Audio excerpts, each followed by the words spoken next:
പാചകവാതകക്ഷാമം നമ്മൾ ഉദ്ദേശിച്ചതിലും രൂക്ഷമായി വരികയാണ്. ഭീകരാവസ്ഥയാണ് വരാൻ പോകുന്നത്. ഇന്ന് അല്പം മുമ്പ് നമ്മളൊരു വാർത്ത കണ്ടത്, തിരുവനന്തപുരത്ത് ഒരു ഹോട്ടലിൽ നിന്ന് സിലിണ്ടർ മോഷണം പോയി എന്നാണ്. സാധാരണ നമ്മൾ വീട്ടിൽ സ്വർണ്ണം പണം ഇതൊക്കെ വെച്ചിട്ട് പോയാൽ മോഷ്ടിച്ചുകൊണ്ട് പോകുന്നുള്ളതാണ് സംഭവിക്കാറുള്ളത്. ഇതിപ്പം സിലിണ്ടർ മോഷ്ടിച്ചുകൊണ്ട് പോയി എന്നുള്ളതാണ്. അപ്പം നമ്മൾ വീട്ടിൽ സിലിണ്ടർ വെച്ചിട്ട് പുറത്ത് പോകുമ്പോൾ ഡബിൾ പൂട്ടിട്ട് പൂട്ടേണ്ടി വരും.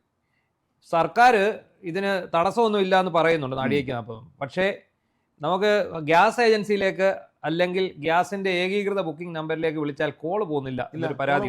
നമ്മൾ ശ്രമിച്ച് കോൾ പോകുന്നില്ല. പിന്നെ ഇന്ത്യൻ ഓയിലിനൊക്കെ ആണെങ്കിൽ ഒരു ആപ്പുണ്ട്, ബുക്കിംഗ് ആപ്പുണ്ട്. അപ്പം ഞാൻ ബുക്കിംഗ് ആപ്പുണ്ട്. അപ്പം ആ 2 ദിവസം മുമ്പ് വരെ ബുക്കിംഗ് ആപ്പ് ചാലുമായിരുന്നു.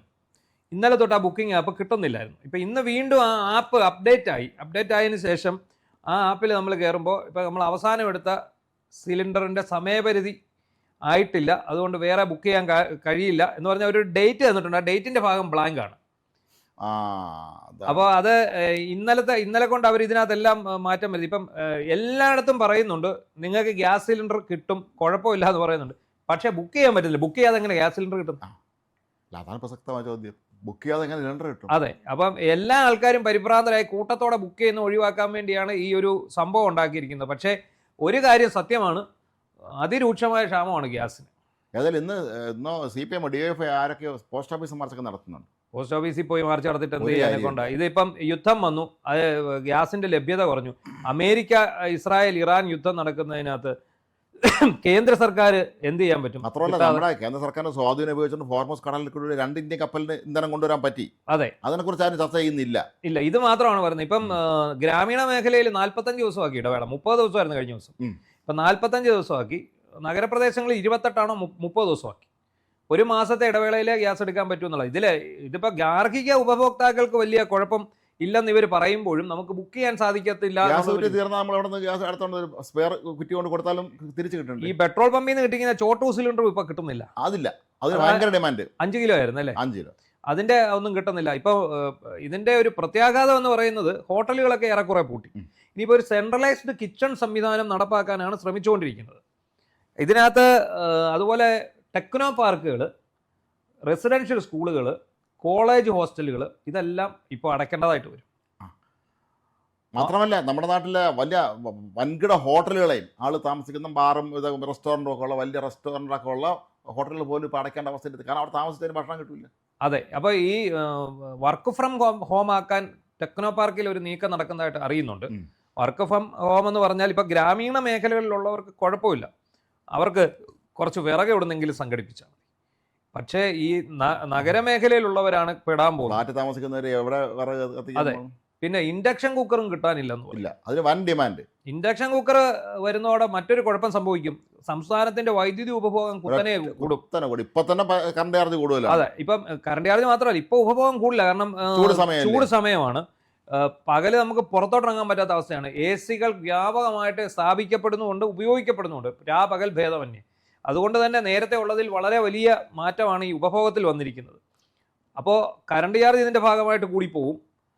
പിന്നെ ഇന്ധനം, ഈ വിറക് അടുപ്പുള്ളവർ മാത്രം സർവൈവ് ചെയ്യുന്ന ഒരു അവസ്ഥയിലേക്കാണ് വരുന്നത്. ഇപ്പം നമുക്കറിയാം മിക്ക ഹോട്ടലുകളും ഗ്യാസ് അടുപ്പ് വെച്ചാണ് ഉണ്ടാക്കുന്നത്.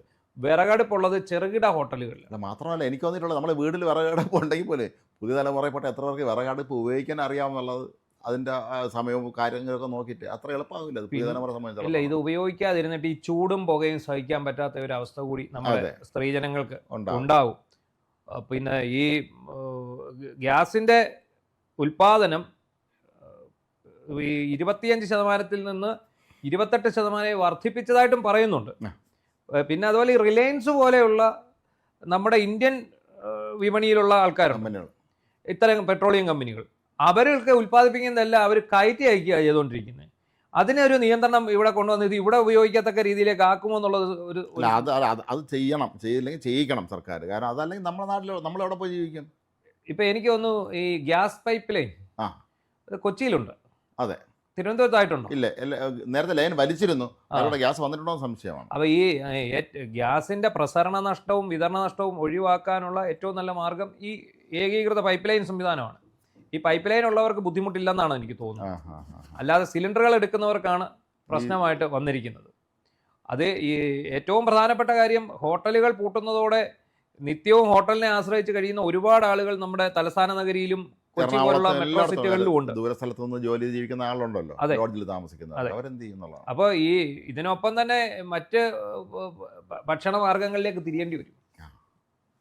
ഇപ്പം ഇപ്പോഴത്തെ ആദ്യം നമുക്ക് ഈ ഇൻഡക്ഷൻ കുക്കർ വരുന്ന സമയത്ത് ഇൻഡക്ഷൻ കുക്കറിൽ സ്റ്റീൽ പാത്രം മാത്രമേ ഉപയോഗിക്കാൻ പറ്റത്തുള്ളൂ. ഇപ്പോൾ അതിന് അനുയോജ്യമായി രൂപകൽപ്പന ചെയ്തിട്ടുള്ള റൈസ് കുക്കറുകളും അതുപോലെ പ്രഷർ കുക്കറുകളും കിട്ടും. അപ്പോഴും വൈദ്യുതി നിയന്ത്രണം വന്നാൽ അതും പണി പാളും. അത് പിന്നെ മണ്ണെണ്ണയുടെ ഉപഭോഗം, മണ്ണെണ്ണ കൂടുതൽ നൽകാൻ, മണ്ണെണ്ണ കൂടുതലായിട്ട് ഹോട്ടലുകൾക്ക് ഉപയോഗിക്കാൻ, ഫോസിൽ ഇന്ധനങ്ങൾ അതായത് ജൈവ ഇന്ധനങ്ങൾ ഉപയോഗിക്കാൻ, ഇതിനൊക്കെ കേന്ദ്ര സർക്കാർ അനുമതി നൽകുമെന്നാണ് ഇന്ന് ദിനപത്രങ്ങളിൽ കണ്ടത്. പക്ഷേ ഇത് എന്തൊക്കെ പറഞ്ഞാലും ഈ പറയുന്ന പോലെ അല്ല കാര്യങ്ങൾ ഇവിടെ സംഭവിച്ചുകൊണ്ടിരിക്കുന്നത്. അല്ല, അതാണ് ഇതിൻ്റെ നമ്മൾ നേരിടുന്ന ഏറ്റവും വലിയ പ്രശ്നം. സർക്കാർ ഓരോ കാര്യങ്ങളും കൃത്യമായിട്ട് നമ്മളെ അറിയിക്കുന്നുണ്ട്. പക്ഷേ ഇത് നമ്മൾ ആ ആവശ്യത്തിന് വേണ്ടി ചെല്ലുമ്പോഴാണ് നമ്മൾ അറിയുന്നത് അവിടെ ഒരു സംവിധാനം ഇല്ല എന്നുള്ളത്. അതായത് ജനങ്ങൾ ആശങ്ക അകറ്റുക എന്നുള്ള ഒരു ലക്ഷ്യം മാത്രമേ സർക്കാരിൻ്റെ കയ്യിലുള്ളൂ. സർക്കാരിൻ്റെ കയ്യിൽ സാധനം ഇല്ല എന്നുള്ളത് ഒരു യാഥാർത്ഥ്യമാണ്. അങ്ങനെ ഉണ്ടെങ്കിൽ ഈ ഓയിൽ കമ്പനികൾ അവരുടെ ഗ്യാസ് ബുക്കിംഗ് നമ്പർ ബ്ലോക്കാക്കി വെക്കേണ്ട കാര്യമില്ല. അല്ല, അത് തന്നെ ഒരു തെറ്റാണ്. നമ്പർ ബ്ലോക്കാക്കി വെക്കുന്നതിന് ശരിയായ നടപടിയല്ല. അത് ശരിക്കും ഒരു ഉപഭോക്താവിനെ സംബന്ധിച്ചിടത്തോളം അയാളെ കളിയാക്കുന്നതിന് തുല്യമാണ്, അയാളെ വിഷമിക്കുന്നതിന് തുല്യമാണ്. അങ്ങനെ ചെയ്യാൻ പാടില്ലല്ലോ.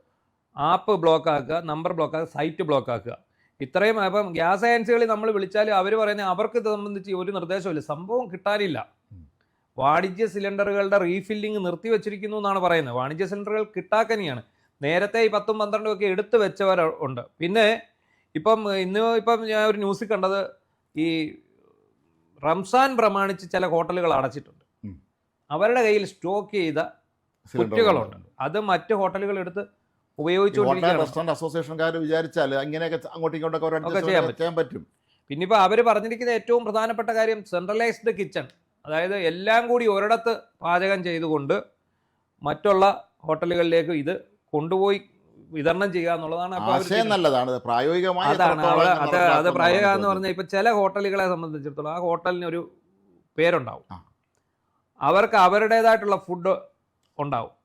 അപ്പോൾ ആ സ്പെഷ്യാലിറ്റി കഴിക്കാൻ വരുന്ന ആൾക്കാർക്ക് അവരുടെ ഐഡന്റിറ്റി എന്ന് പറഞ്ഞാൽ അത് അങ്ങനെ നഷ്ടമായി, അങ്ങനെ അത് നഷ്ടമായി പോകുന്ന ഒരവസ്ഥയും ഉണ്ടാവും. പക്ഷേ ഈ ഒരു മാസത്തിന് അകം പ്രതിസന്ധി പരിഹരിക്കപ്പെടുമെന്നാണ് കാണുന്നത്. നമ്മൾ ചർച്ച ചെയ്യുന്നത് ഗ്യാസിനെ കുറിച്ച് മാത്രം. അത്രേ ഉള്ളൂ. പെട്രോളാണ് ഇനിയും അടുത്ത ഘട്ടമെന്ന് പറയുന്നത്. പെട്രോളും ഡീസലും ആണ് ഇനിയും വരാൻ പോകുന്നത്. നിയന്ത്രണം വന്നാൽ എല്ലാം തകിടം മറിയും. കാരണം പബ്ലിക് ട്രാൻസ്പോർട്ട് സിസ്റ്റം തകരാറിലാകും, വ്യക്തികൾക്ക് തകരാറിലാകും, പിന്നെ ട്രാൻസ്പോർട്ടേഷൻ അതായത് ചരക്ക് വാഹനങ്ങളുടെ പ്രശ്നം ഉണ്ടാകും. കേരളം പോലുള്ള സംസ്ഥാനങ്ങളെ സംബന്ധിച്ചിടത്തോളം നമുക്ക് ഉപ്പോട്ട് കർപ്പൂരം വരെ അന്യ സംസ്ഥാനത്ത് നിന്ന് കൊണ്ടുവന്ന് വേണം ഇവിടെ ഉപയോഗിക്കാൻ. ഇവിടെ ഒന്നും കാണില്ല, പച്ചക്കറി എല്ലാം. ഒരു ലോറി സമരം വന്നാൽ എന്താ ഇവിടെ സംഭവിക്കുക? ഏതാണ്ട് അതുപോലൊക്കെ തന്നെ വരും. നമ്മൾ വളരെ ഗൗരവകരമായി കാണേണ്ട, ഇപ്പോഴും പലർക്കും ഇതിന്റെ സീരിയസ്നെസ് മനസ്സിലായിട്ടില്ല. പലരും ഇപ്പോഴും അറിഞ്ഞിട്ടില്ല ഈ ഗ്യാസ് കിട്ടാക്കനിയാണെന്നുള്ളത്. അത് ആ ഒരു സീരിയസ്നെസ് ആർക്കും മനസ്സിലായിട്ടില്ല. കാരണം മിക്കവാറും ആൾക്കാർ ഈ TV ചാനലുകളും പത്രങ്ങളും കാണുന്നവർക്കും സമകാലിക സംഭവവികാസങ്ങളെ നോക്കി കാണുന്നവർക്കും സോഷ്യൽ മീഡിയ ഉപയോഗിക്കുന്നവർക്കൊക്കെയാണ് ഇതിൻ്റെ ഒരു ഇതിനെക്കുറിച്ചൊരു അറിവ് വരുന്നത്. ഇപ്പം സർക്കാർ പലപ്പോഴും നിങ്ങൾ പരിഭ്രാന്തരാകണ്ട, നിങ്ങൾ വ്യാജമായിട്ടൊന്നും പ്രചരിപ്പിക്കേണ്ട, പക്ഷേ ഇത് സത്യമാണോ? അതല്ല, ഈ സർക്കാർ അംഗീകാരം കൊടുത്തുള്ള പെട്രോളിയം കമ്പനികൾ തന്നെയാണ് ഈ നമ്മുടെ ഈ അങ്ങോട്ട് മെസ്സേജ് അയക്കുമ്പം അത് ലോക്ക് ചെയ്ത് വെച്ചിരിക്കുന്നതല്ല. അത് ഒരു കമ്പനി മാത്രമല്ല, എല്ലാ കമ്പനികളും അത് തന്നെയാണ് ചെയ്തുകൊണ്ടിരിക്കുന്നത്. ഇപ്പം നമുക്കറിയാം, നമ്മൾ തന്നെ ഇപ്പം നമ്മുടെ ഓഫീസിൽ തന്നെ എത്രയോ പേര് അങ്ങോട്ടും ഇങ്ങോട്ടും സംസാരിക്കുന്നുണ്ട്. ബുക്ക് ചെയ്യാൻ കഴിയുന്നില്ല, ആർക്കും ബുക്ക് ചെയ്യാൻ കഴിയുന്നില്ല. പിന്നെ സൈറ്റുകൾ ബ്ലോക്കാക്കി എല്ലാം ആക്കി വെച്ചിരിക്കുകയാണ്. ഇതിനിടയ്ക്ക് പൊതുജനത്തിൻ്റെ മുമ്പിൽ ഇവർ പറയുകയാണ് സാധനമുണ്ട്. ഇതാരും എങ്ങനെ വിശ്വസിക്കുന്നത്? ഇത് നമ്മൾ നമ്മുടെ കാശ് വെച്ചോണ്ട് പോയാൽ നമ്മൾ ഫോൺ ചെയ്യുമ്പോഴേ അവൻ ഫോൺ ബ്ലോക്ക് ചെയ്ത് വയ്ക്കുക അല്ലെങ്കിൽ ഓഫ് ചെയ്ത് വയ്ക്കുക ചെയ്യുന്നതിൻ്റെ വേറെ പതിപ്പാണിത്. അതെ, അതാണ് സംഭവിക്കുന്നത്.